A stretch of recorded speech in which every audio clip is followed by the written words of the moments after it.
morning, colleagues. My name is Mama Shumawa, and I'm a student counselor based in Johannesburg Regional Service Center of Gauteng Region, UNISA. Today, we are going to be discussing a very unpopular topic on substance abuse, which is one of the topics that are very much close to my heart. Mainly because I'm working in the city center of Johannesburg and I have seen the prevalence of substance abuse in the city. So with us, we have Ms. Msani from Sanka National and also our educational psychologist, Mr. Makahane Fatwani from UNISA.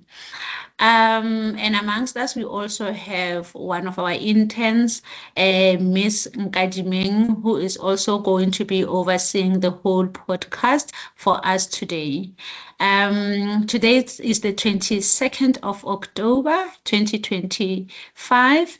And we thought it's very much important for us to have this discussion with people who actually understand what substance abuse is and how to go about ensuring that we prevent this or we stop this from happening amongst our youth, older people, and everyone around us.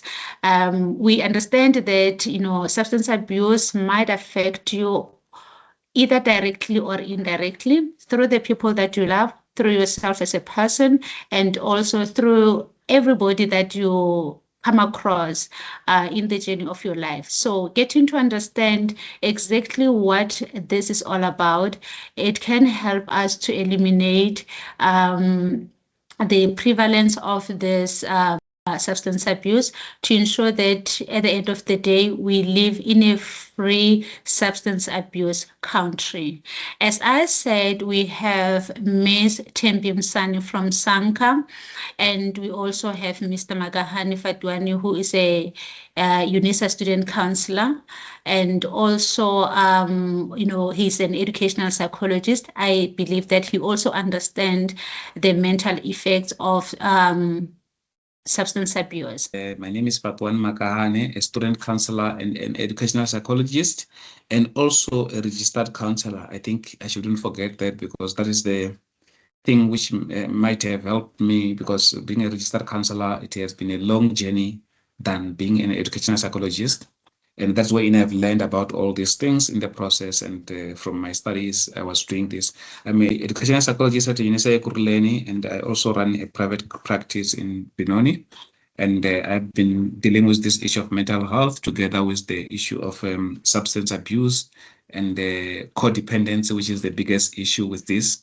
And yeah, I think it will be very interesting today to work around this, because we have got an expert from Sanka who receive a lot of people who have got challenges as a result of substance abuse, and it affects a community, it affects the society, it also destroys families, substance abuse. And we are also going to learn about the causes of substance abuse, and also the effect, and as well as how this can be eradicated if we work together as a team.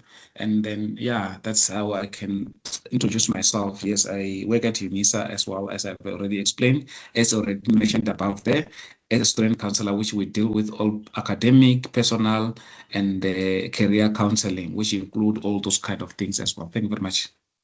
Thank you, Mr. Makahane. Ms. Thembi Msani.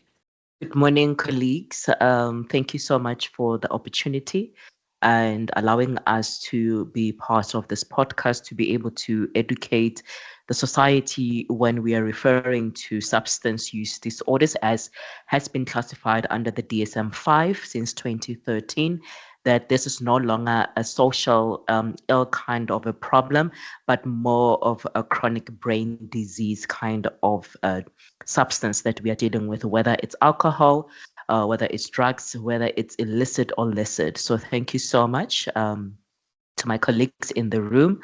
And yes, my name is Thembi Msani. I'm from Sanka National.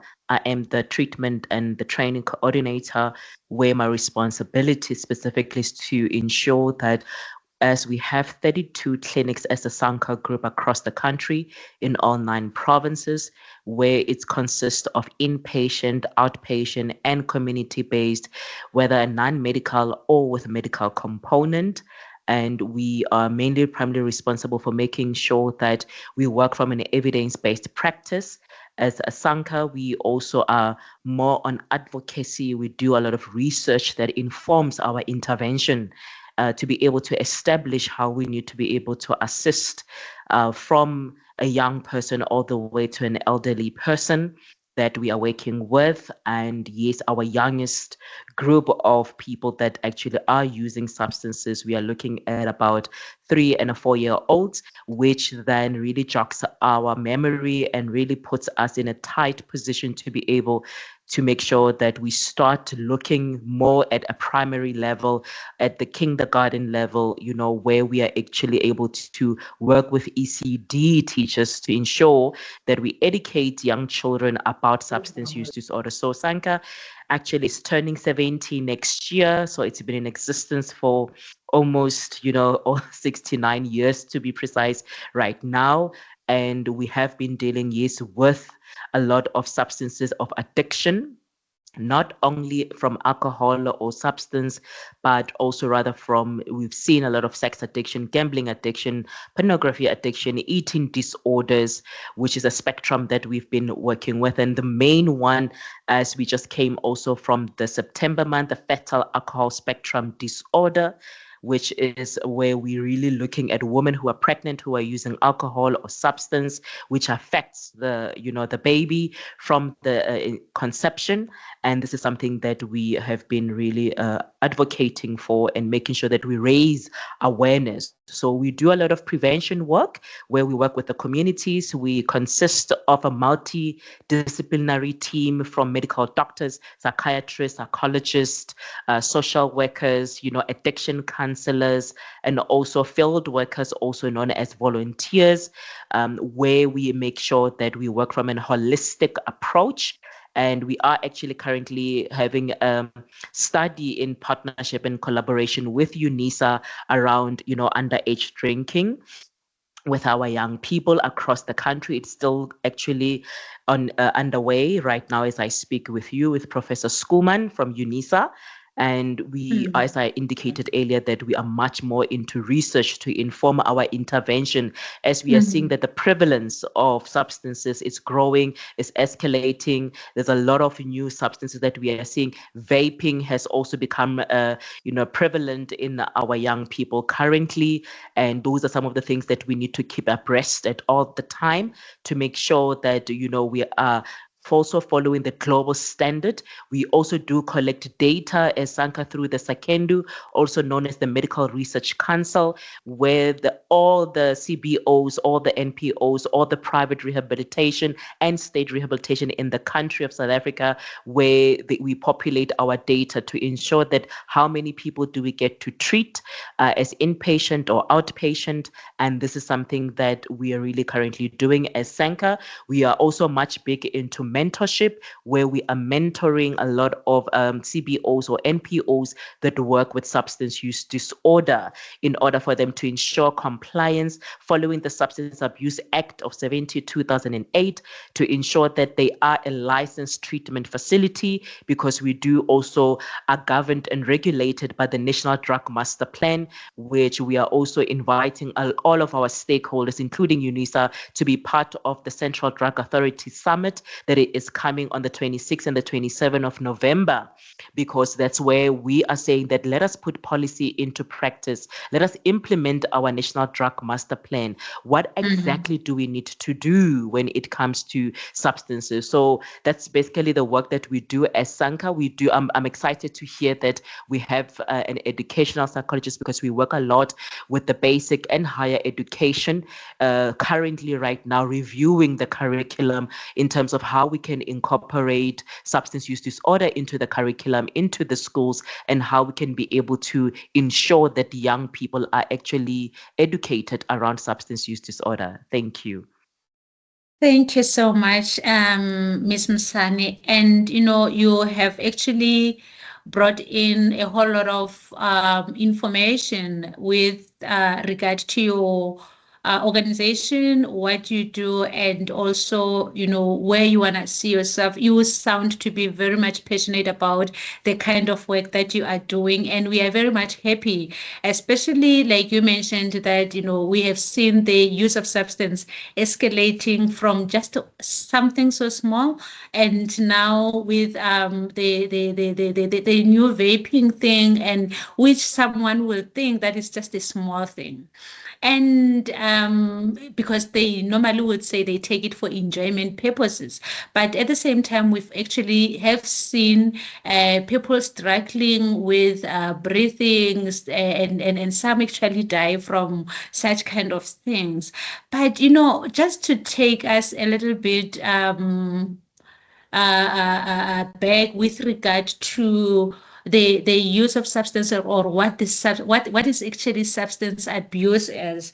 Um, Sometimes we just think of substance abuse as drinking alcohol, taking drugs, but I believe there's a lot more where this abuse is coming from, and what normally happens in this case.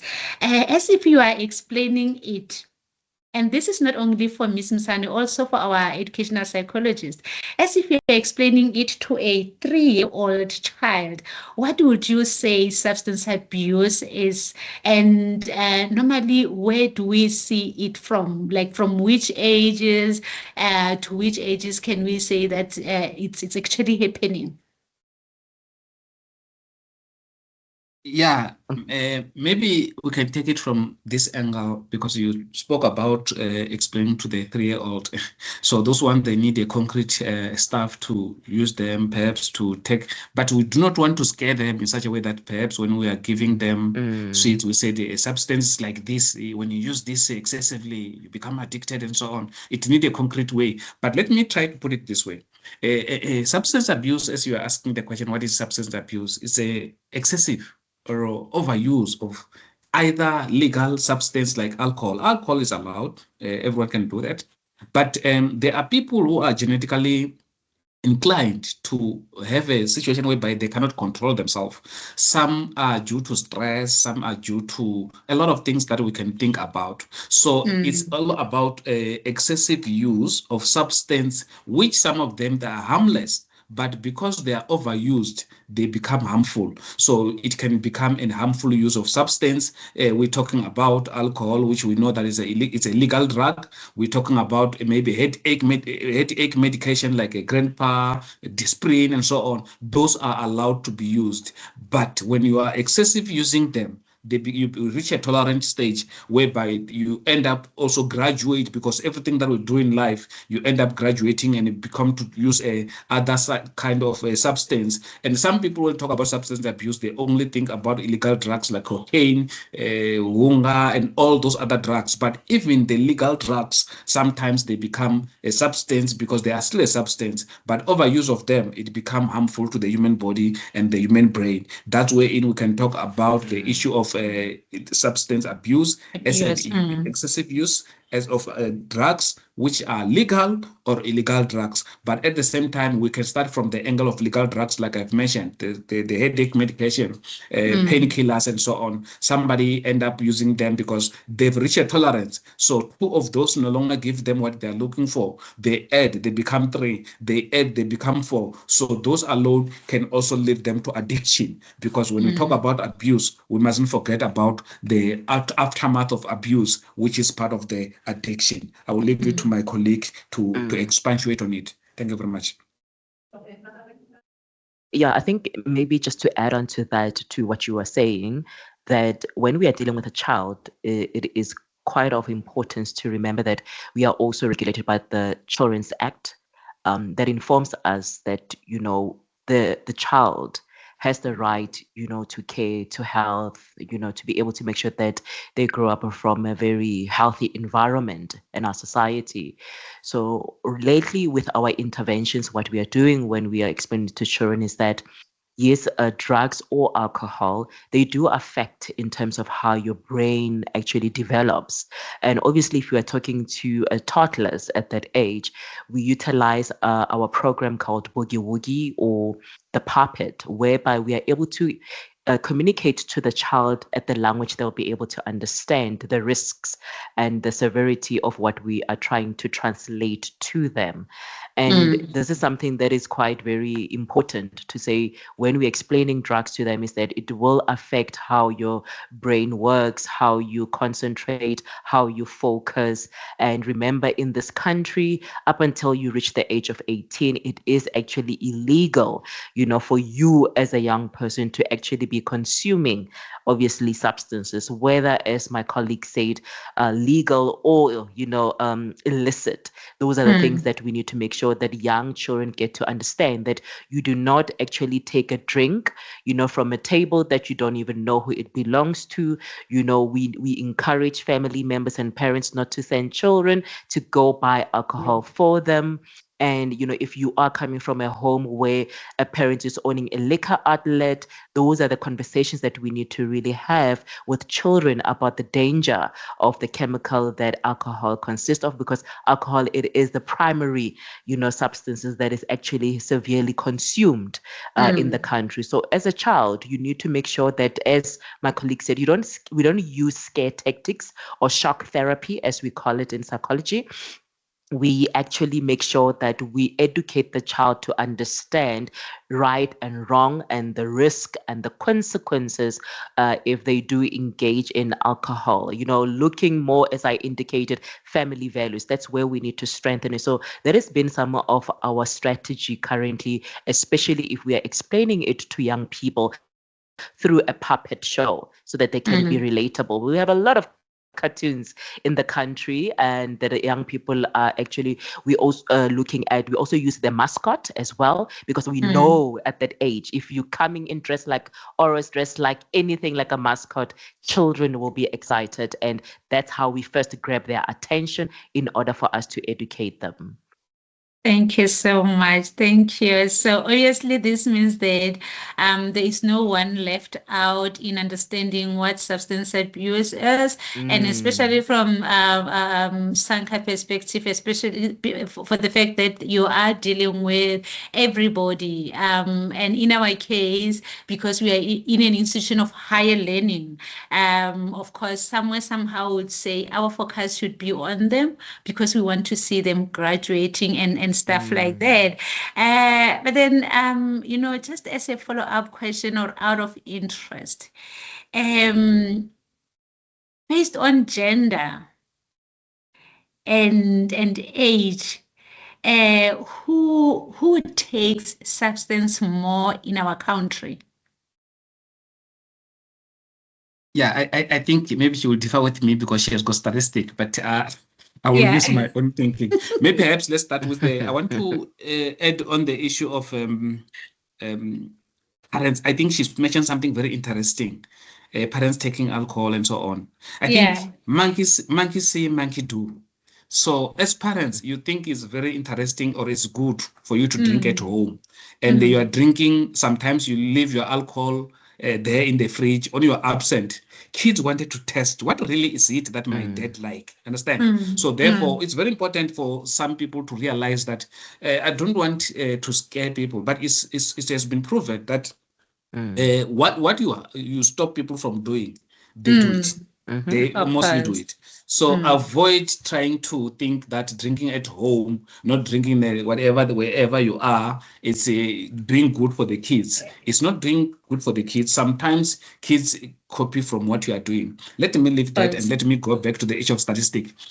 According to my observation, it might be backed up by the research now.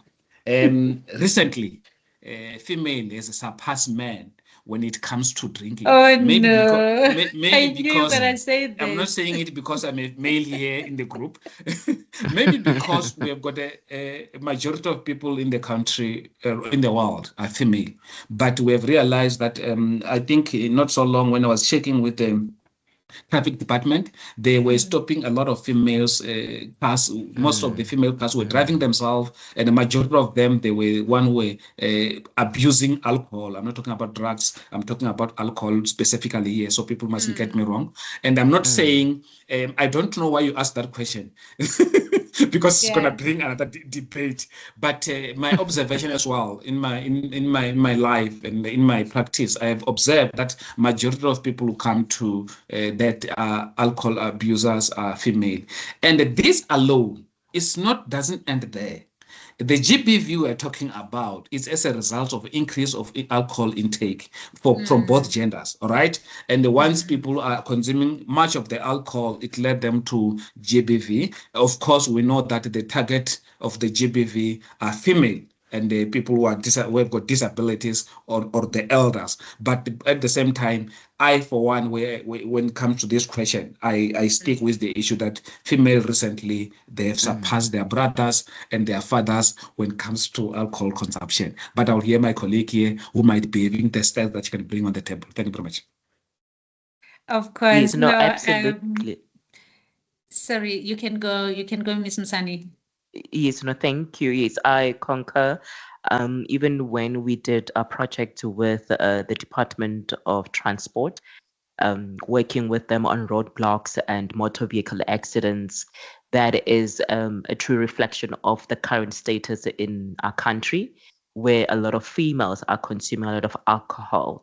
And when we are referring to females, it was across board. I remember when we did that study in 2023, is that you see that, all the way from university, from your 21 to 25, and from 25 all the way to 45, so it's across board in terms of different age groups of females that are really excessively consuming and misusing alcohol excessively.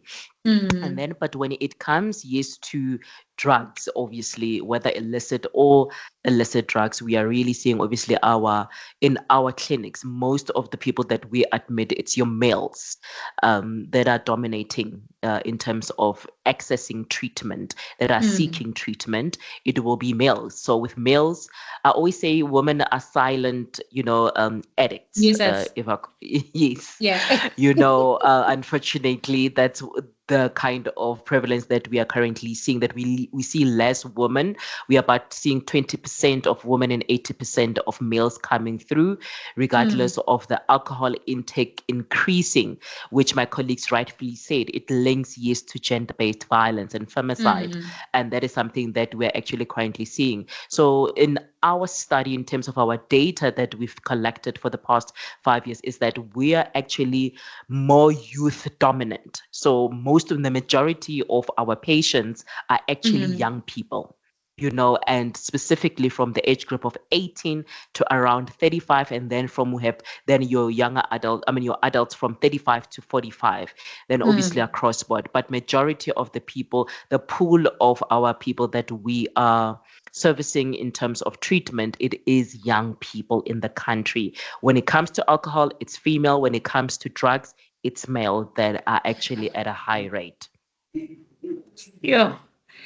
That's too deep, just thinking about the fact that, of course, even our institutions would have to believe that we are actually, as much as we are a comprehensive open distance e-learning, but and in the past, UNISA used to just be accommodating older people, but recently, as I've mentioned, that it's a comprehensive institution right now, meaning that we actually accommodate both older people and youth. Now it scares me from a support system or from a support department, how much of our students are actually exposed to this, and how can we make sure that we safeguard them? How can we make sure that we are here for them, and we ensure that they study effectively, and they graduate at the end of the day and living a healthy life on top of that. And this takes us to the next question of the different kind of substances. Like, that's why I said earlier on, sometimes we just look at something and we be like, this is just a small thing. And maybe it's nothing, you know. But then we realize that later, and Mr. Makahane also mentioned the substance that we take for health reasons, that one day can actually come through and harm our lives because we would be using them excessively. So just to give us a broad overview of the substances that are popular, that are being used, around us, that just to make an awareness, to say, if I see something like this, I should know that this is not the substance that I should be taking for health reasons, for my mental health, for physical health, and stuff like that. What substances can you say these are common in South Africa that are being used? Before she answer, I think because it's supposed to be her, I think you should also expatiate with this vaping, because I think maybe people don't understand how bad it is affecting the lungs. And this other one that you see people having a fake tobacco, they just smoke, or you see smoke coming out, but there's some, I think it's electronic or whatever tobacco. Please expatiate on that one, because I know you know better than on this one. Are you referring specifically to like what e-cigarettes? Yes, e-cigarette, and the other one that you see people putting water and light, and that's vaping, like right? bubbly. That's right. But they use it driving, right? I've seen the other one that they use it when when you are driving, you'll be seeing people going on something. You don't even know what that is. Yes, please. Yes. No, I think, yes, in terms of the different types of substance that we are actually seeing, it is absolutely, for example, with adults, like my colleague said, it is alcohol. Alcohol, it is the primary substance that a lot of people are consuming, and then followed by dagga. That's what we are actually currently seeing. And this actually escalated post-COVID, because during COVID, we saw a lot of people doing home brewing and really making their own concoctions in making alcohol. Now we know that you can use potatoes, you can use pineapple to make your alcohol. You can use rice. So there's a lot of ingredients that we never knew that existed. We have scientists here. Yes, absolutely. They should use it more cost effective. I agree. Absolutely. So that is followed by then dagga. And then currently what we are seeing with a lot of young people is that, your nyaope has slightly decreased, and now we are actually experiencing a lot of crystal meth, which actually comes with a psychiatric, psychosis. And also, we are seeing a lot of mental related issues with people that are using crystal meth. And Mandrex is also becoming, more prevalent as well. That's what we are actually currently seeing. And that is across board in terms of young people. But then when we go to your basic education to learners, to teenagers and adolescents, we are seeing that they are now moving. They thought that they actually are no longer using cigarettes, but because they've moved to vaping or e-cigarettes, like I said, or hubbly bubblies, as also another term used as an oka pipe. That's what actually they're doing, because they thought vaping, because it has different flavors that are liquid, there's also something that's called dagga vaping. And I remember with the conference that we once attended in Abu Dhabi, they explained that in 2030, we are going to be seeing a lot of young people suffering from your lung cancer, your throat cancer, because of this vaping, because it's not just your liquid flavors that they actually think they are, inhaling. And remember, the more risk part of vaping is the fact that I remember when that professor indicated is that, with cigarette, you smoke it, you blow out the smoke.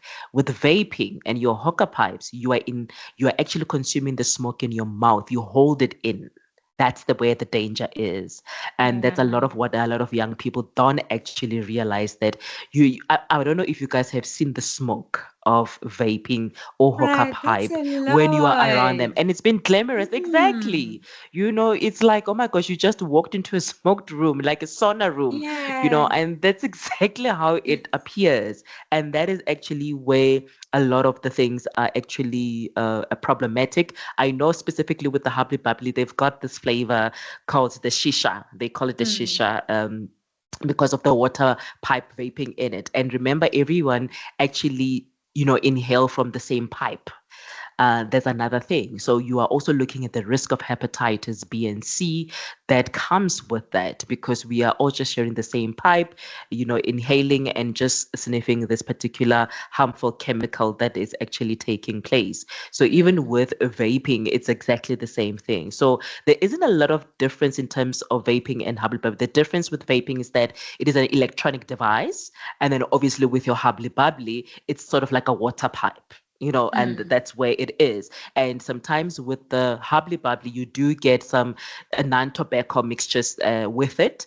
And obviously, and then with the vaping, it's your liquid, your that actually also produce aerosol, as they've said before, that people actually are inhaling, which then contains nicotine and other chemicals that we don't know, which is at high risk. That's why vaping and e-cigarettes actually more chemicals that a person is inhaling and consuming, and it consists of nicotine, which we know mm, that it is mostly addictive. So that's basically where we're actually seeing it. And it does obviously, as I said, brings a lot of irritation and inflammation, specifically obviously to the respiratory system. And that's what we've actually seen. And we've seen a lot of people, especially with vaping, with a lot of lung injury because their lungs will be filled with fluid and severe inflammation.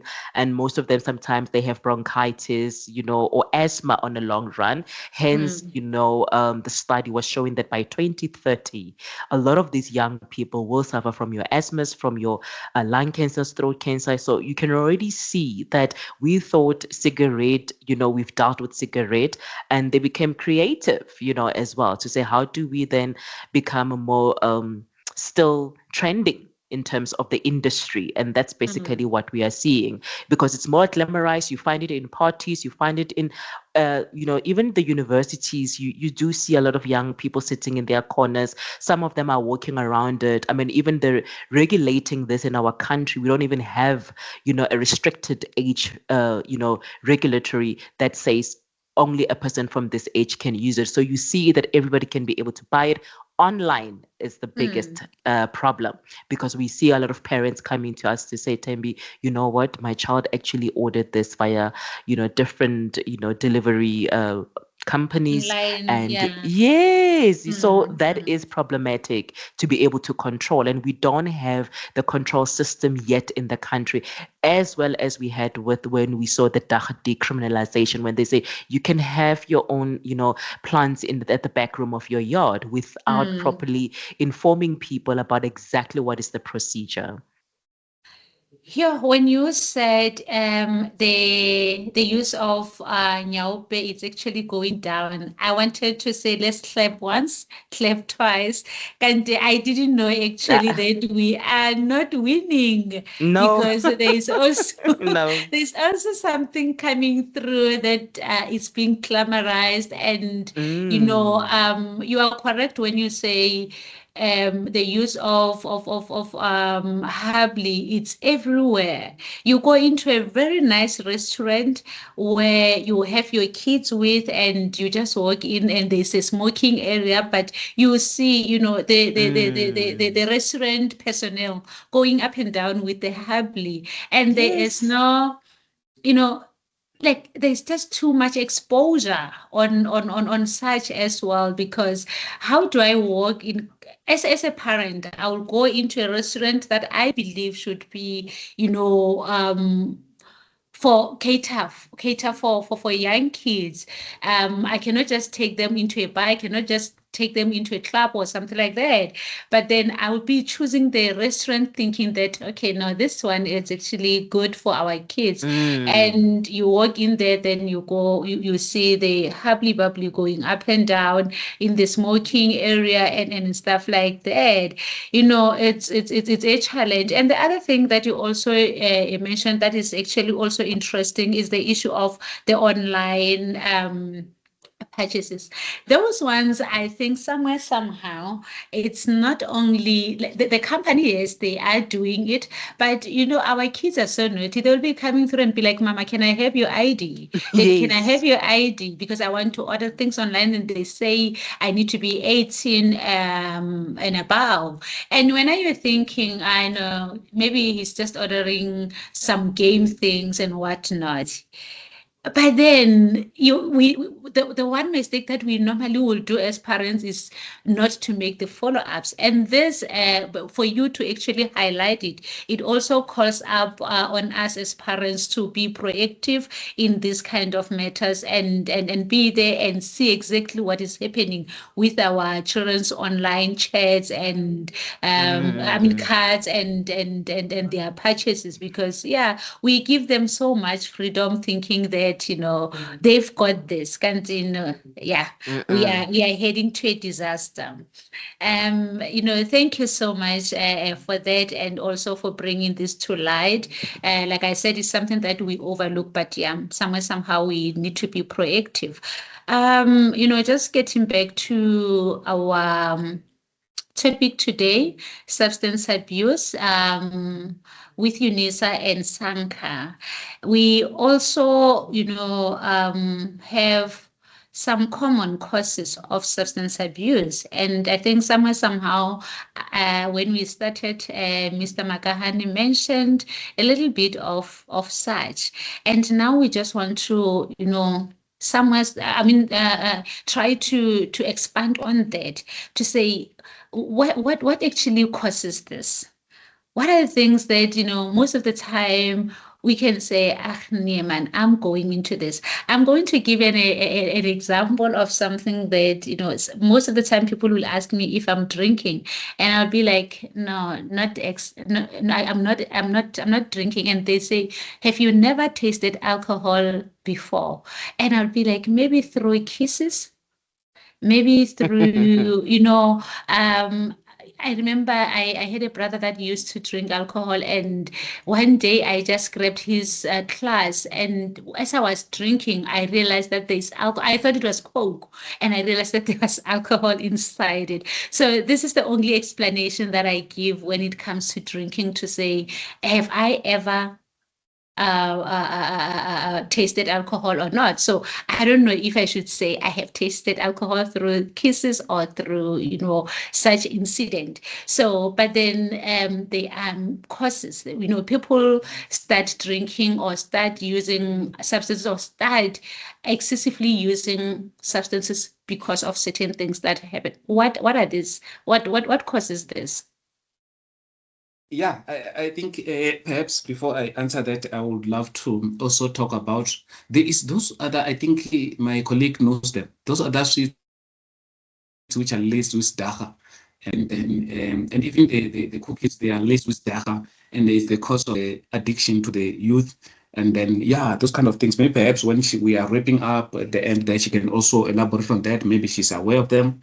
I saw them, they're written joystick or something. I saw them in Cape Town and so on, those kind of things. Let me go to your question that you have asked, the causes of the substance abuse. There is a lot of causes, but I'm gonna try to break them down so that people will understand. We have spoken about the genetic vulnerability. Sometimes some families, if you are born in a family where people were abusing substance, research or psychology indicates that you are more likely to suffer from substance abuse as an adult as well. It's like an individual grown up in a family where there's an abusive relationship, a GBV and so on. They are more likely in psychology to choose their partners who are also into that GBV so that it can continue. So the same goes to substance abuse, because substance abuse sometimes is a genetic issue. And then apart from that, it's also a matter of self-esteem. Most people have got a low self-esteem. They resort their time to use substance. I always use the issue of drink and so on. And I wouldn't say sometimes people, because I keep on saying to the people, I never drink since I was born.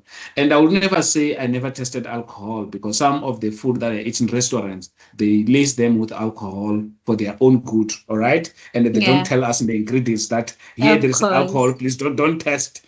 And then you cannot say with a 100% and say I never tested alcohol and so on, because even medication, sometimes the codeine, they use alcohol for you to sleep so that the effect of the substance can work when you are sleeping. So that alone, I will say, consciously, I haven't done it, but subconsciously, it might have happened to take those kind of things. I'm just giving so that you can understand. Sometimes unintentionally, people go through that, and then you end up asking me, Patuane, have you ever tested alcohol in your life? I say no. Hence, I'm eating in a restaurant without knowing whether the steak that I'm taking, they lace it with alcohol in order for it to give it flavor or whatever, for whatever reason that they are sure of. All right. Having said that, genetic vulnerability will be one of those which are causes of the people to do substance abuse. We also have environmental stressors. As you can see, people are so stressed in this world, We have an high rate of unemployment, and as such, in order for them to ease the pain, to numb the pain, they resort to substance, all right? And then they are thinking they're numbing the pain. Hence, they become hooked on that substance. And you find that only one member of that family is taking that substance. It affects the whole family as a whole. That's where in the issue of codependence comes in. So sometimes for the youth, and the teenagers, we talk about the social pressures. They go through social pressures. My friend is drinking here, or the same vaping that my colleague is talking about. And then I'm sitting with them, and then they said, test, man, it's just something. They will feel there's something. The only thing that I don't know whether that vaping smoke, it affects a secondary smoke of that vaping can affect us. If I walk in the same room and then that smoke, even if I don't take it myself, does it affect me also now? If in those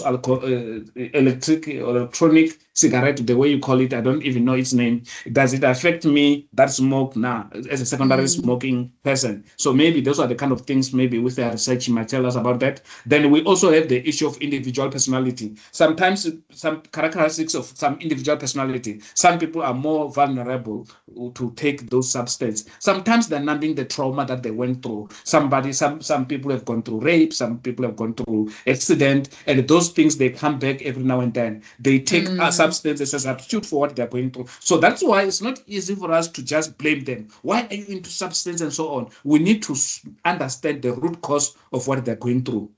Sometimes it's a psychiatric problem. So those psychiatric problems sometimes can lead them to go into substance. I want to zoom into the issue of teenage, why they are using substance at most, because most of universities, mostly residential universities, have got that kind of pressure. They've got a fresher ball. You see your friends are smoking and so on. Maybe there is no longer churches that you grew up going to church, and then maybe in the university, because of a religion, different kind of religion, you are not allowed to observe your religion. You only observe in your room. So having said that, sometimes social pressure can be part of that. Friends are busy, are doing this, and the families are doing this, and then you want to post in the social media as well that you are also to fit in. What do you call it? That is what you do, my sister, when you want to take pictures of things and then you post in the social media content. To create content. When you wanted to create content, you must at least have a bottle of a special expensive alcohol.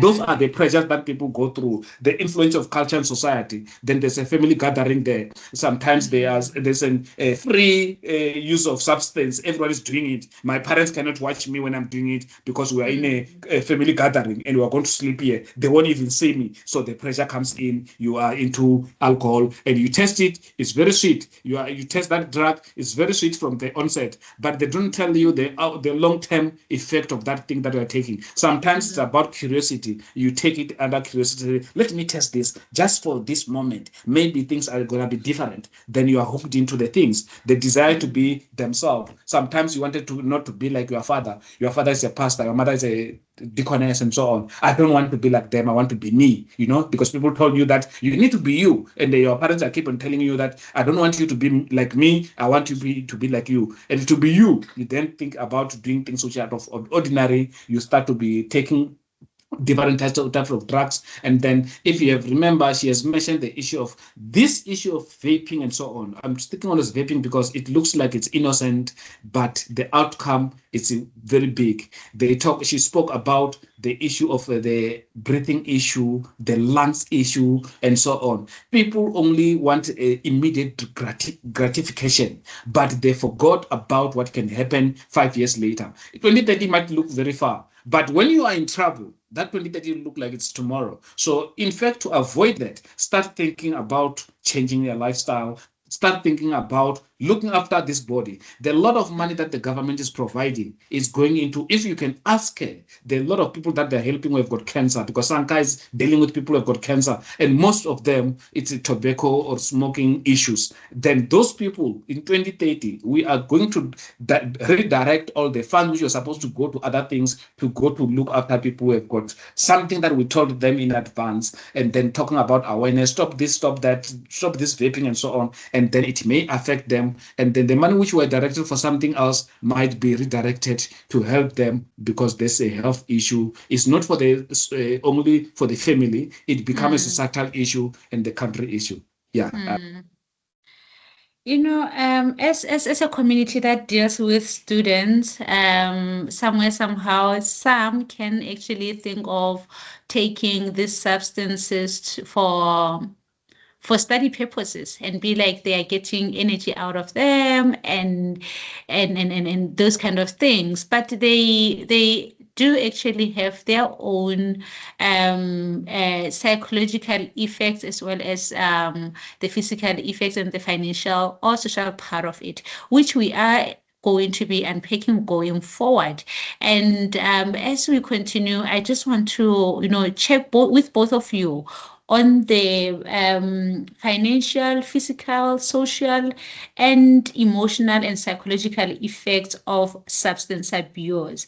From Ms. Nsani and Mr. Makahani, what are those effects that we can actually tell that this person is actually going through, they are abusing substances, but either financially, psychologically, socially, and physically? I'm sure we might have some physical effects that we can tell that this person is actually going through something, and financially as well we can tell. So maybe we can just unpack that with us to understand, Hori, from a parent's perspective, or from a professional perspective, to actually see, or from someone who is just concerned about their fellows, to see that these people are, or this person is actually suffering from something.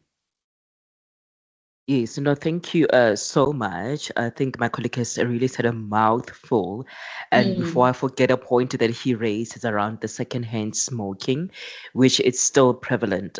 It's prominent, and it's something that we should really make sure that we stay away from, whether you're an elderly person, from an infant and children, even, pregnant women, people obviously with your respiratory kind of illnesses or diseases, like your asthma or a chronic lung disease, because there is really a carbon monoxide poisoning that's associated with a secondhand smoke.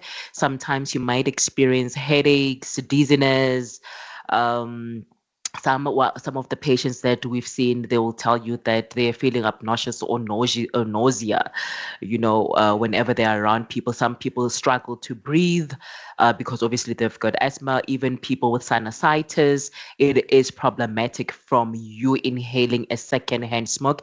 Actually, most of the doctors will tell you that it's actually even more dangerous for you as a secondhand smoker than the actual person who is actually smoking. So there is a very high increased risk of any respiratory infections. We've seen others even getting eye infection, which is obviously related to sinusitis.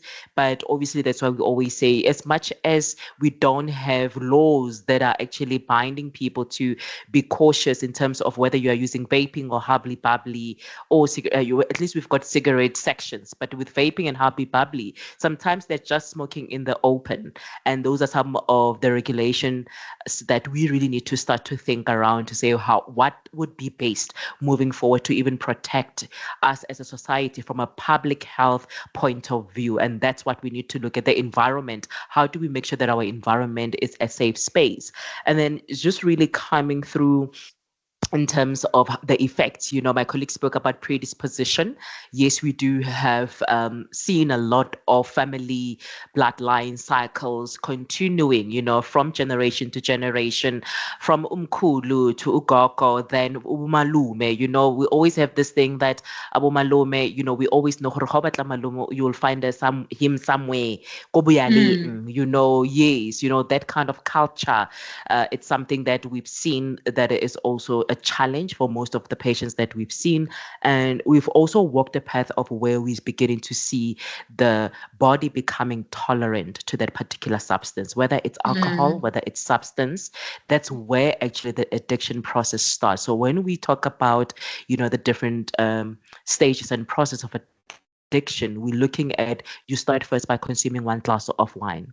Then it's no longer 1 glass of wine per week. Then you are increasing it to 5, glasses of wine. Now it's no longer a week. Now it's every week. It's every day. It continues every month, etc. Then your body builds what we call tolerance, because now it no longer tolerates 1 glass of wine, but it tolerates 5, 10 glasses of wine in order for it to receive that effect. So it goes to your brain, part of the brain, which we call, the dopamine, where you actually, your circuit where it says the pleasure circuit, as we call it, where it says, I want to have this again and again. And even if you give somebody, if for example, let's say for they drinking red wine, and then now you want to stay, from now on, maybe just drink this white wine, it will be better, it will help you. The body, because of that dopamine, because of that pleasure circuit, it will tell you that no, I don't want the white wine, I want the red wine. And that's basically what we are trying to show about the effects of how it affects the brain.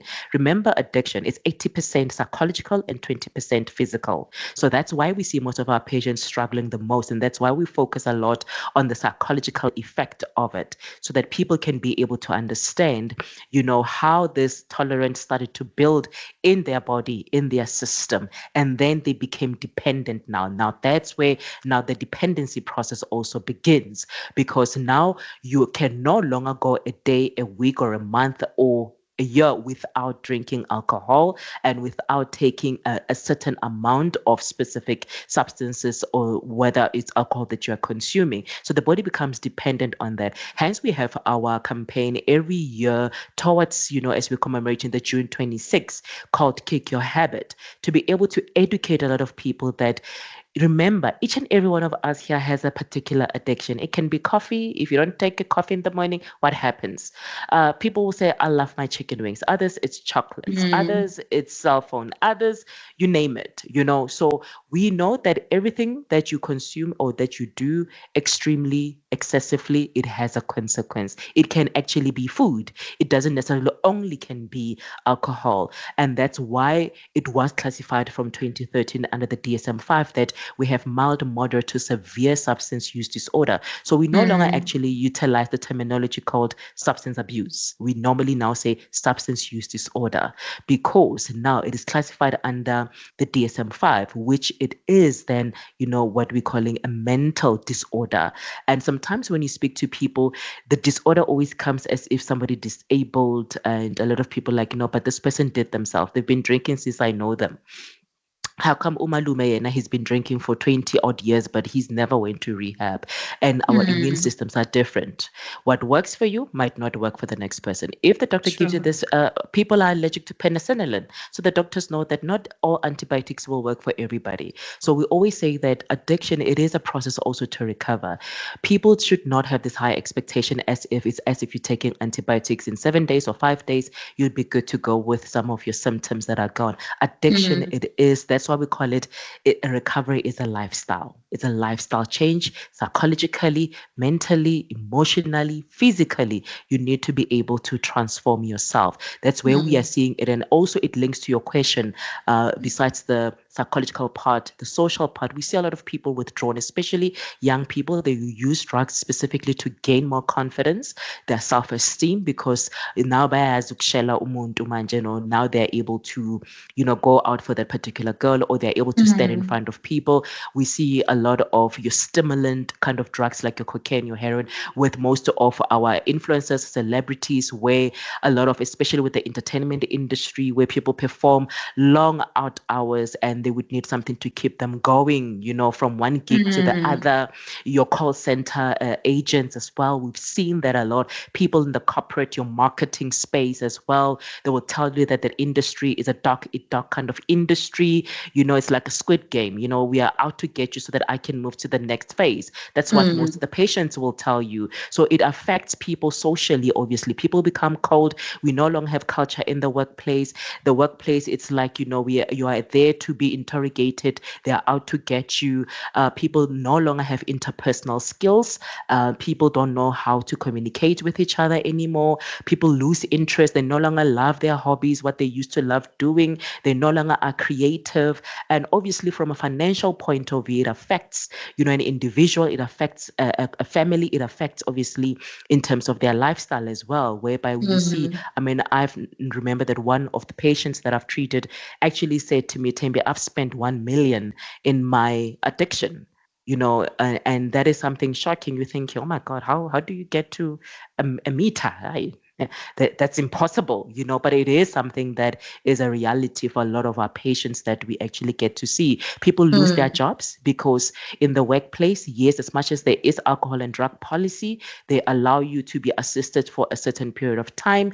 If not, obviously, you will be released. We do have got jobs like, obviously, from the mining sector. That will tell you that if you're going underground under the influence, obviously it is hazardous, and there's no way that you can be able to do that. Aviation also is one of the industries that will also inform you that is high risk. So people lose their jobs. Obviously, then that's where the financial constraints are coming in. You're a father, you're a mother, you have to care for your kids, the school fees, etc. And that's where people start now selling their own assets in order for them to survive. And that's where the problem comes in. Hence, we are sitting specifically with a high rate of people who are unemployed. Not only everyone who's unemployed resort, obviously, to alcohol or drugs, but those that do, we see a lot of now mental problem. The last one, as we are in the October month, we are seeing that there's a lot of conversations around men coming up, open up. In Dota, bazothi, ifela ngaphakathi, in Dota, iyaqina. Hi, guys, please, we no longer do that. It is Mental Health Month. Can men start talking? And that's why we are now engaging with a lot of men to start to speak up. Find your safe space. Find a place that will be healthy for your mental health and your well-being. Self-care, self-love. You need to be able to know that on those days, their challenges are not the same as they were today. So a lot of financial burden also sitting on male shoulders that I quite see often, that will say, what, in therapy, that there is this expectation by the society about a man, and that's where it leads them to actually a lot of severe suicide, as we are currently seeing, as the data this month has shown, the high suicide cases on men, and also linking it to gender-based violence as well as alcohol and drugs. Yeah, that was truly mouthful, but imagine spending a whole 1M on substances. Yes, precisely. And nowadays, because of our banking apps, can actually tell where you spend your money. So it's true. It's true. I can just imagine. It's a lot. Yeah, it's a lot. Mr. Magahan, people are spending yes. people are spending 1 meter on substances. That's nothing. And at the same time, they will even sell their houses. She forgot to tell you that they can sell their houses and sell everything inside the content. They start with the contents of the house, which is not even belonging to them. That is why you see the drug laws will also hold them ransom. We said, if you don't pay so much money, we are going to kill this person and so on. Because they will sell the contents and everything is missing in the house. Then they even sell you without you knowing, It's so sad, so sad. It is. Surely this also affect our people, both emotionally and psychologically. And we are dealing with students in our community. Do you maybe have something to say in related to that? Yes, indeed. I think we can maybe borrow it, or let's borrow it from the issue of what kind of students are coming to our shows who might be suffering from this. It's just that we are not talking about specific students. We're just talking in general that if students go through this, and some of them might not know that they are suffering from substance disorder or substance use or substance abuse. So maybe they might say, you know what, I need to see someone to talk about this. It can bring about the heightened anxiety and guilt. Sometimes it can it become a trigger or a catalyst of anxiety, which they had to begin with. Sometimes they become emotional numb. That is why when they say to you, when they come to your show, they say to you, I cannot be able to study, or when I study, nothing goes to my head. Chances are we need to trace where it's coming from. Sometimes they might be abusing this substance we're talking about. So that will have also maybe long-term psychological effects sometimes, which is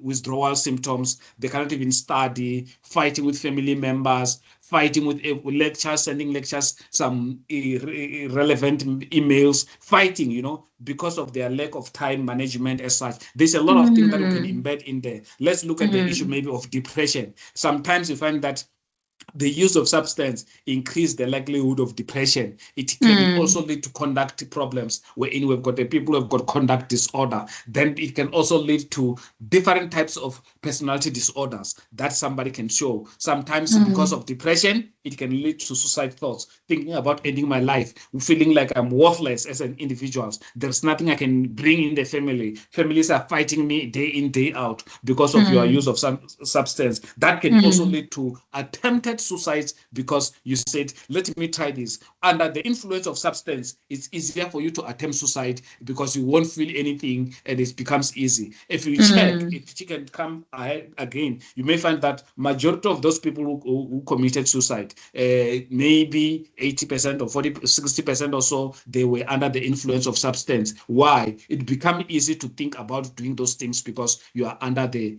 substance itself. So then we can also look at the increased stress, because while you are under substance, when you're thinking that's going to help you to reduce what you're going through, you increase another stress, because after you finish taking them, the withdrawal symptoms comes into hard. Maybe you cannot even eat food after then that's also increase the issue of guilt. Why am I doing this? Why my family is always against me? Is this because of I'm the one who's a black sheep or a white sheep in the family? I don't know what a white sheep look like, but maybe a black sheep, it's easier. Then it goes also about, we can also look at the physiological symptoms, not only emotional or psychological symptoms. There's also a physiological symptoms that my learned friend has mentioned, the issue of lung problems, because we have that. Obviously, when you are also smoking or drugs or whatever, it affects your lung because that's where in the blood are being cleaned. Also, continuing, can look at the heart disease, because all the substance, the heart takes pressure because it's going to be the one to transport the blood and oxygen to different part of the body. It can lead you to stroke because of that. The stroke can become part of the things that they can suffer from. Cancer, she has already mentioned. I cannot speak much about cancer because this is an expert for cancer, because she worked for the organization which deals with this. We have already mentioned that. And then this can also increase the likelihood of mental health condition. We have got an increase of mental health as we speak now, as a result of the use of drug, as the result of the use of alcohol, as a result of the use of prescribed medication when people are overusing it, because that all alone, it also becomes a problem. There is a lot of things happening. And September, it was a mental health month, and everything, all the things were going up and down, the hype, the problems, the challenges. Then these are as a result of, even on the mental health month, the celebration that they were using, chances are some people were using alcohol. Chances are people were busy with alcohol and vaping and electronic or electric cigarette, you can call it, whichever name you decided to give it. So that alone, and as such, they can lead to high risk behavior. and unprotected sex. It's not only one size fits all. It's embedded, these things. One thinks about the use of alcohol when you are drunk, or use of substance when you are high, then unprotected sex become part of the issue. Then you have got an issue of sicknesses as a result of that, unwanted pregnancy as such. And there is a lot embedded in this topic. It's just that because we're talking about the use, substance abuse, and so on. But if you go deeper and think about what are the other things which are coming as a brothers and cousin of this substance abuse, you may find that majority of problems are as a result of substance use. Yes, we know that some people are suffering in silence because of the other challenges, the trauma that they're going through in life, and they're looking for solace, they're looking for something that can comfort them. Then there is also to substance. That's why we are where we are now, because of that. Those are the effects. And the students, as such, they are suffering a lot. Maybe sometimes they do not know that going towards that kind of substance use, thinking to numb the challenges that they're going through, that are the things that makes them not to be able to take information into the long-term memory to give into exams. You find that when they finish writing, they said, maybe if I can get one glass of wine, chances are it can ease my pain and so on, because tomorrow I'm writing. And then while they are under that, they cannot even study for tomorrow. Then the problem starts again, and then that becomes a vicious cycle. Thank you so much. We are still on substance abuse, focusing mainly on our students. As I have mentioned earlier on, that we are servicing students that we care so much for, and that we want to see succeeding in their studies and eventually graduating.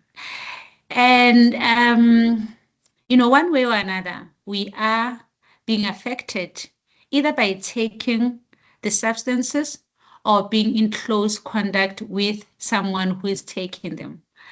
And as Sanka and UNISA, we are a community or communities that care so much about our people's well-being. And I just want to check with our presenters today, Ms. Msani and also Mr. Magahani, to just, give us a message of hope, to say we are here for you. We want to help you. We want to see you succeeding in your studies as students, and also making your families proud, or also, just being the beacon in your families, in your communities, in your churches, in your friends' life. How do we help this? How do we help our people to ensure that we eliminate the use of substances in our country? Thank you so much. I think, to your question, it's a very good question to say, how do we proceed forward as a society? And earlier on, I indicated and spoke around family values. We are encouraging a lot of people to go back to the family values. What actually are our family values that we are living by? Yes, Maskula, we always remember they say it takes a community to raise a child. Today, if my Kelwane or Mama was next door tries to kind of reprimand or discipline a child, the parent will come gun blazing down on you. And those are some of the realities that we are facing. And one of the things that we are really encouraging and motivating a lot of parents, young people, the communities, is to fight against the stigma of substance use disorders. Every time we talk about this topic, even with funding that comes with this particular sector, it's always a challenge to get people to be enticed and be interested to come and fund, addiction. And, when we're looking at prevention and awareness campaigns that we need to do, we've got different levels of young people that we need to be able to approach and be able to engage with. We do a lot of circle dialogues, in terms of young people, between learners and teachers, and their educators. We need to be able to meet between right there in the middle, and read between the lines in terms of what are the conversations that are not being said. As parents, earlier on, I remember My colleague mentioned about the fact that when we speak of alcohol and you don't want kids to drink alcohol, obviously you're going to draw them closer to that particular substance. And when we look at the westernized community, they actually sit around the table with you and they have a glass of wine. They say, okay, taste, and they walk with the child. Yes, it might not be something that is really perceived as good morals in the African context because of how we are raised, but we realizing that the African way of how, we were raised as well. We need to adapt. We are encouraging a lot of cultures. We've got very rigid cultures and customs and traditions that do not want to change from their old ways. And this is where our prevention and awareness campaigns also come from, because we work with the National House of Traditional Leaders. We've got 7 traditional houses in 7 provinces, excluding Gauteng, obviously, and Western Cape, where they don't have like the tribal houses, and that's where we also coming in. How do we engage? They've already come on board through the African Union partnership to say, as Africa, how do we get to the rural areas as well and instill this new adaptation, adjustment, flexibility when it comes to culture, still, upholding and really making adhering to the culture itself, but making sure that we are able to have conversation where women are not suppressed, not women, where they say you can't speak to Unkosi, or you can't speak to this particular king. And that's where the prevention and awareness campaign is to come from. And we need a lot of potential sponsors and funders to come on board. And then we come to the family structure, where the family values, yes, it needs to be instilled, re-looked at. What does it mean for you at this present moment? We've got the influence of social media. We've got influencers. We are trying to now promote what we call prevention influencers. It's part of the global campaign that is happening with a lot of young people. And we just want everybody to have a listening ear. It just goes a long way, really to, as I said, fight the stigma, being a prejudice towards anyone with substance use disorder, not perceive them as you are weak, there's something wrong with you, which then leads to mental health. Let us try and fight against bullying, gender-based violence, really building people's self-esteem. That's where we are saying that come on board. Let us be able to assist you. Go to the churches. Where is your safe space? Earlier on, I spoke about safe space also, especially because now it's the mental health month in October. It's the transport month. We've got the October month. It's the cancer month. It's a very busy month this October. And we are trying to say, abo mama banazo, your Stockfells, your rice clubs that a lot of young people belong to. People go to church. People meditate. People, do your hiking. People do all sorts of things. You need to find what is also able to work for you. Your people that are around you are important.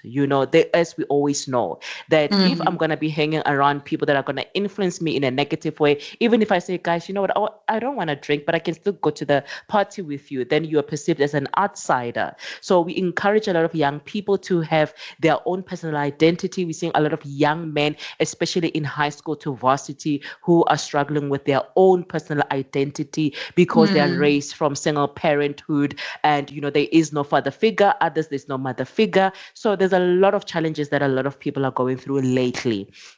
And that's why we are saying that when we encourage and motivate people is that it is okay for you to not be okay.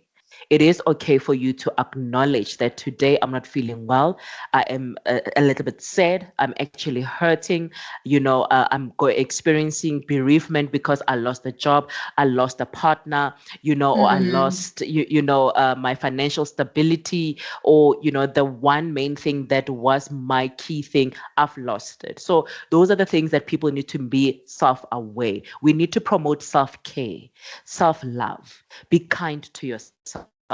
Let me not Mm, stretch a hand whereas I need to stretch it towards myself. Who is filling your cup if you are offloading your cup to other people? Let us mm, start. It starts with us, me, myself, and I, and not from a selfish perspective, but from a person-centered approach. That's what we are promoting lately and encouraging parents to also come on board, to not still mm, be rigid in terms of your disciplinary measures. Uthi hayi mina ngakhuliswa so, mama basishaya. No, we understand that. But lately, how is that going to motivate your child to be who they need to be? Like you said, a beacon of their family.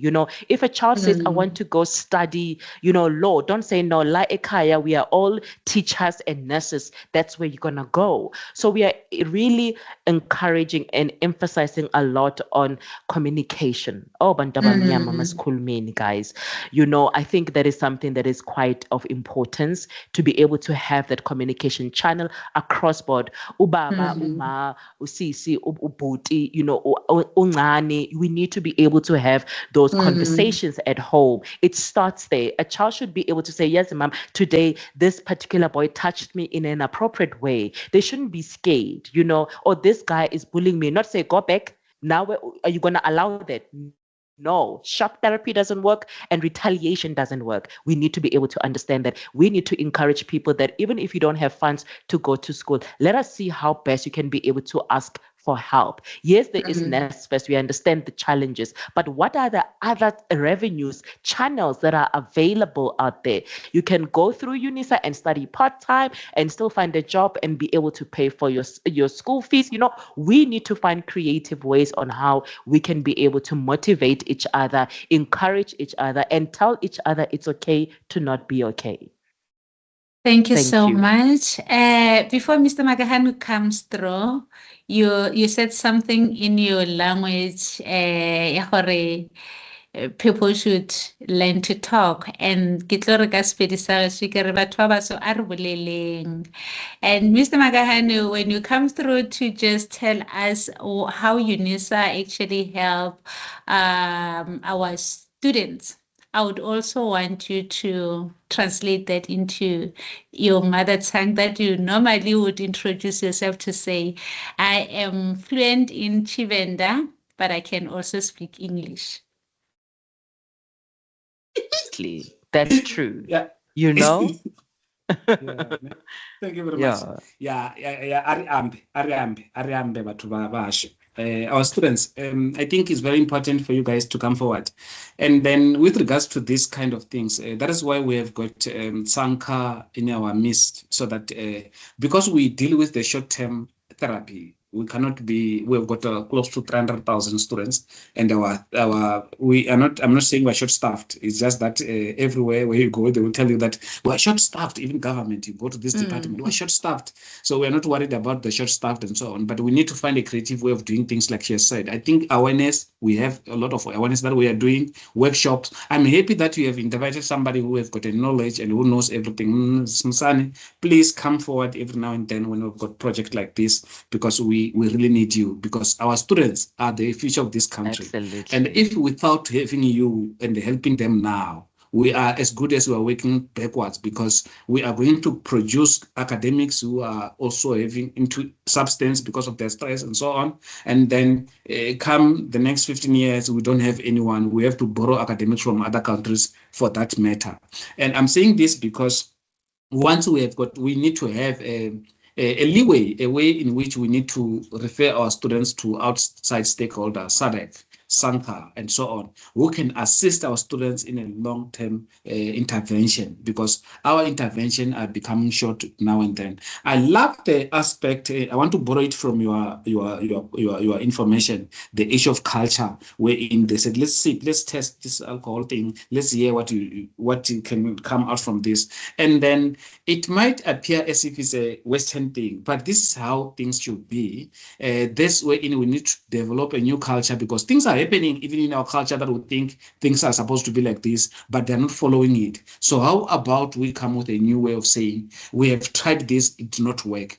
How about we introduce them in a better way and safer space for them to do this. Because, of course, I might be from this religion, Christianity or whatever, and then I expect my kids to be like me. And it's not possible because they are individual beings who are going to live their own lives. They are going to go to universities where they're going to meet their friends there who are going to influence them, their partner, their boyfriends, who are going to say, you know what, I drink, I think she also mentioned something interesting.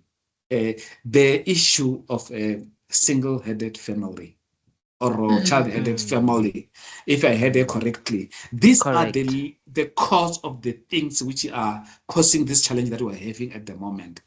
Without having a family system structure in place, we are working backwards.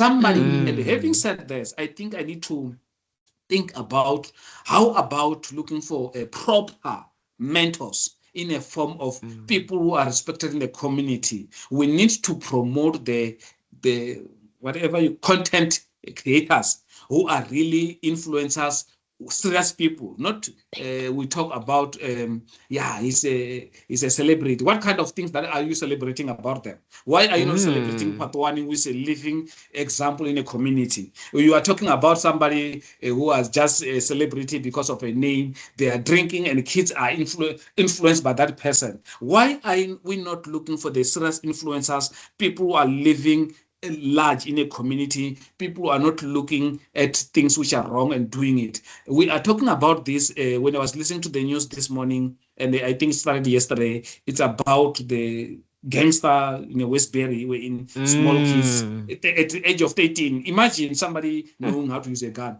I'm at the age of 40-something. I don't even know how to pull a trigger myself. I don't even know how a gun look like when the blade is coming out. Yes, I could have seen it in the street when people are pointing at me with a gun. But at that age, at that rate, where are we heading as a community? Where are we heading as a society? So therefore, we are looking at a broken society because there is no one who wants to take charge, and there's no one who wants to take responsibility and say, you know what, we are suffering here as a community. These kids are growing without a father figure. These kids are growing without a mother figure. So let's look at somebody who can substitute this and get them in the right path. This is what can only help. So it doesn't help because if we have got an education that we are saying we're educating society as UNISA, and at the end of the day, people are still suffering like this. So therefore, their education is not doing any good, because we need to see and look back and say, this is what UNISA has done. And I'm not saying this because UNISA is not doing anything. UNISA is doing a lot, and it's up to me and you, Mamash, and the rest of us in UNISA to look at the programs and awareness, which you need to go to places like Westbury, to go to places like those troubled community, Davidton, wherever. We don't need to be a reactive people. We need to be proactive, because we cannot wait for some other events which are troublesome to go and help to soothe the family and give them therapy. We need to start now by doing awareness and workshop to those communities and teach the communities, and it's gonna become a ripple effect. When you teach one child, then that child teach the others, then at least I think the whole country will be like that. And I'm telling you this because you will never change the whole world unless you change one person. Once you change one person, I change one person. These people, they meet, they change the other one person and one person and one person. Each individual changed becomes the whole world. We cannot change the whole world at a go. But having said that, you adopt one child, you mentor them, they observe and see, this child is doing good. How did it come about? Then it becomes a ripple effect. Every member in a society become a better society.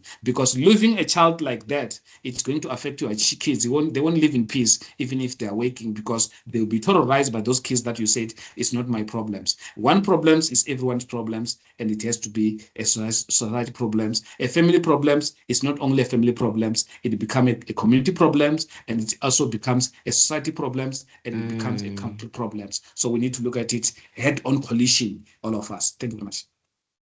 Thank you so much. At least we are indeed willing to help. We have Sanka on our midst, and we also have UNISA, and we have a number of student counselors in all the centers, in all the regional centers, and as well as our central office, who are dealing mainly with academic and psychosocial issues for our students. And before we wrap up, I just want to check with Ms. Nsani if Sanka have an individual in housing or for rehabilitation purposes. Maybe if they do accommodate or maybe they do take in people who are affected by substance abuse for rehabilitation purposes. Are there any fees that are being paid? How long do they do the in-housing? Uh, like I said, this is mainly for awareness purposes, mainly for our students to know where they can actually find help. And of course, I believe that Sanka is one of those institutions that can actually, or organizations that can actually come through and help our students that are affected, both, you know, physically or by themselves or maybe by observing others or seeing others going through this elephant that we are trying to break into pieces. Does Sanka have does Sanka actually house individuals for rehabilitation purposes, Ms. Msani? Yes, no, thank you for that. Absolutely, we do. We also have what we call the state rehabilitation facilities across the country as well. Specifically, if you are in Gauteng, we've got one in Pretoria. And we also got your private, obviously, rehabilitations that are able to take people with cash or medical aids. And also as Sanka, we are also agile clinics and rehabilitations where we do take people with cash, people with medical aids, and also the Department of Social Development do subsidize, a few beds in different clinics across the country in all 9 provinces.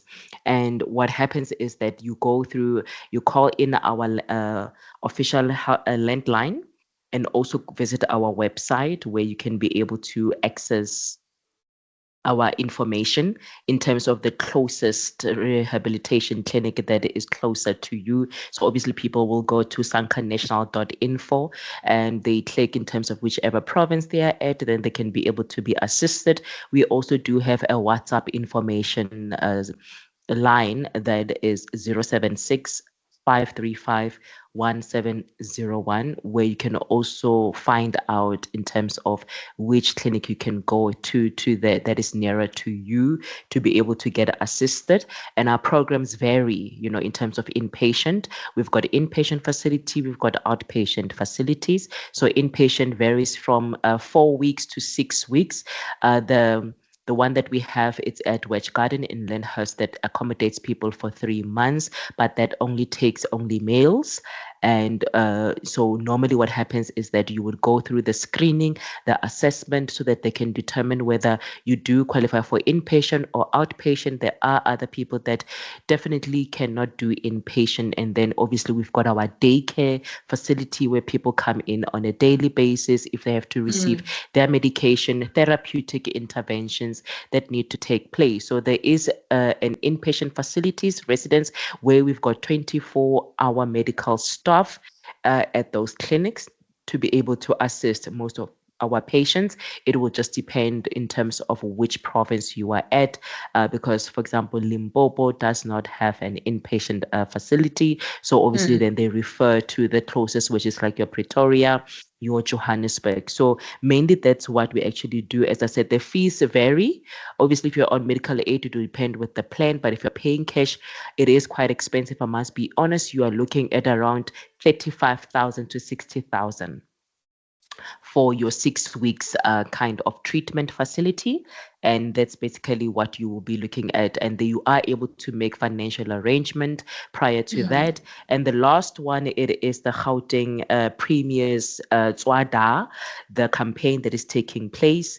that will be responding. So people on Monday, the 27th of October, they can be able to, whether you are in Ekurhuleni, you are in Sidibeng, you are in West Rand, you are in city of Johannesburg, you can be able to, even in Tshwane as well, you can be able to call the toll-free number, the 0800 22 88 and 27, to be able to take your child, bring your family, bring a friend on Monday in all of those areas that are listed, to be able to be screened and assessed to get help, because we do realize that accessibility to rehabilitation, it's really extremely difficult and challenging. So this campaign with the Gauteng Premier, it is taking place on Monday the 27th in all the Tshwane, Ekurhuleni, city of Johannesburg, and also West Rand, as well as Sidibeng. So there will be people, the social workers from the Department of Social Development, some of our clinics as Sanka will also be there for screening and assessment, so that people can be admitted to rehabilitation. And I think even for information sharing, please utilize this. There's different areas. There's like 4 areas, for example, in Tshwane, in Sidibeng, in West Rand, in city of Johannesburg, where these people are at. You can please follow also the WhatsApp channel for the Gauteng Premier. You will find that information. Also with us, we will find it there. We are also just encouraging people to come through as a parent, as a friend, as a sister, as a brother, as a husband, as a wife, as a parent, as a grandparent, come through for information. This particular Monday, it is, I think, a start. It's a pilot only for Gauteng, but it is actually quite good if you are around, so that you can just get information. Call the toll free and ask for information. Thank you. Thank you so much, Miss Nsane. And maybe just out of interest, can you just confirm the number, the WhatsApp number, so that if someone is listening or is going to be listening to this, can actually take this number? All right. So for the Gauteng, the substance use disorder day, which is coming on the 27th of October, the toll-free number is 0800 22 8827. And then they can always email, obviously, the support@gauteng.gov.za, or even send like a WhatsApp. It's a 0 rated. It's star 134 star 47472 hash. Star 134 star 47472 hash.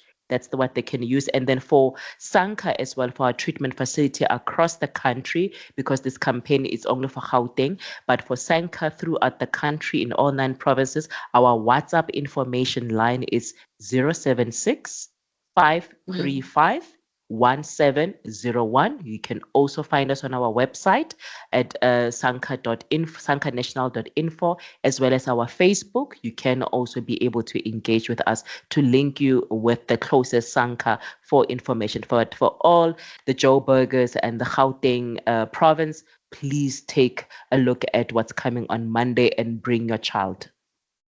Thank you so much. Thank you so much, Ms. Nsane. Thank you so much, Mr. Magahani, for participating in this and also bringing the awareness to our students, to our communities, and ensuring that we are creating a safer communities to or create a safer South Africa for all. This is a great honor to be caring so much about our people, and also ensuring that at the end of the day we access as much information as possible for our mental well-being, for our psychological well-being, for our financial well-being, and also our physical well-being, because we have seen what substances do to our people. And we are raising children. We are having children in universities, and we want to see them succeeding. Hence, we are having this kind of awarenesses. So at the end of the day, we see our students graduating, we see our children succeeding in everything that they do. From myself, I think I can say this is the end of our session today, and we are hoping to reach out again with Sanka, and just having Absolutely. these talks bring so much awareness to our students, to our communities, and to everyone who would come. Our students are actually busy with their exams now. Can we just wish them a good luck, and as they continue shining in their studies, and we say 1, 2, 3, 4, good luck, UNISA students.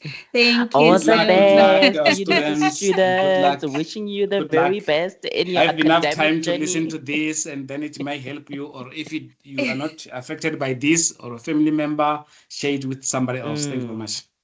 Thank you, colleagues. Thank you so much for having me. Until next time. Till Thank next you. time. Yes. Thank Thank you. you. Bye Bye, bye. everyone.